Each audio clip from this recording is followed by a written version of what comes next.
வணக்கம். சற்று முன் கிடைக்கப்பெற்ற மிக முக்கியமான செய்தி ஒன்று வெளியாகி உள்ளது. கைதுக்கு பயந்து தப்பி ஓடிய திமுகவின் அமைச்சர்கள். சட்டசபை தேர்தல் இன்னும் 3 நாட்கள்தான். ஏப்ரல் 23ஆம் தேதி சட்டசபை தேர்தல் நடைபெறுகிறது. நாளையுடன் பிரச்சாரம் முடிவிற்கு வந்துவிடும்.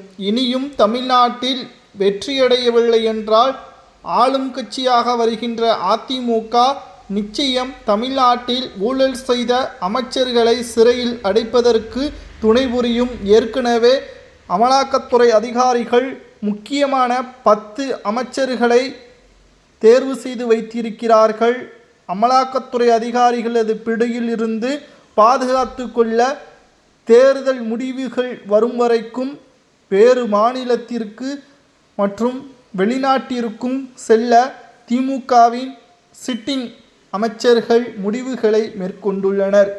கிட்டத்தட்ட 1,00,000 கோடிக்கு மேலாக இந்த 5 ஆண்டுகளில் ஒட்டுமொத்த நிர்வாக பொறுப்புகளையும் செய்த திமுகவின் ஆட்சி ஊழல் செய்திருப்பதாகவும் அதிலும் KN நேரு வேலை வாங்கி தருவதாக கூறி 1020 கோடி என்றும், மதுபான ஆயத்தீர்வு அமைச்சராக இருந்த செந்தில் பாலாஜி அவர்கள் 1850 கோடி என்றும், பொன்முடி 600 கோடி என்றும் ஊழல்கள் பெருவாரியாக ஆதாரங்களுடன் அமலாக்கத்துறை அதிகாரிகள் சேகரித்து வருகிறார்கள்.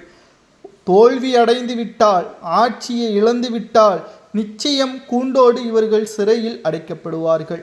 இதனால்தான் கைதுக்கு பயந்து தேர்தல் முடிவுகள் வெளியாகும் வரை ஒருவேளை திமுக தோல்வியடைந்தால் நிச்சயம் இவர்கள் மீண்டும் தமிழ்நாட்டிற்கு வருவது கடினம். ஆனால் அதிமுக தோல்வியடைந்து மீண்டும் திமுக ஆட்சி அமைந்தால் நிச்சயம் இவர்கள் 1,00,000 கோடி என்பது 3,00,000 கோடியாக ஊழல் செய்யப்படும்.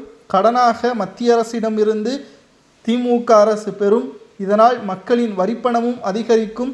பொருளாதாரம் தமிழ்நாட்டில் மிகப்பெரிய அளவில் பாதிப்பை ஏற்படுத்தும் என்ற கருத்துக்களும் சமூக வலைதளங்களில் பதிவுகளை நம்மால் பார்க்க முடிகிறது.